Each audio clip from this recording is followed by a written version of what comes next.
we can close, if this thing can close below 4% and close for the day or 2 or 3 days, you're going to see a market rally into the bond market. So what happens? Okay, so first, let me explain to you guys what the good news was yesterday.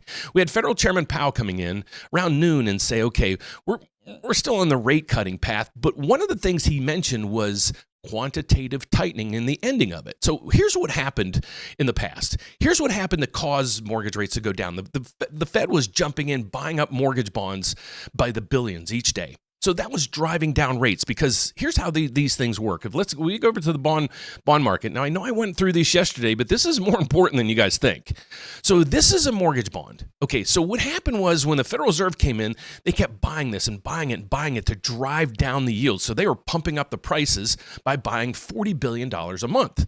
Okay, so what they stopped doing is stop buying. Well, what they did when they started quantitative tightening was they started selling the bonds back into the market. Well, think about it. We already have a huge deficit, $37 billion.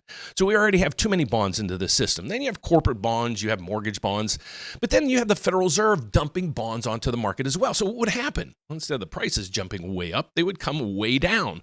What happens when the price of a bond goes down?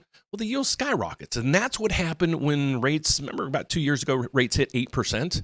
So now what they're saying is we're not going to sell anymore. Well, that's going to ease the market just in itself. So you're going to most likely see rates easing just because of that. And hopefully the risk premium spread comes out of that as well.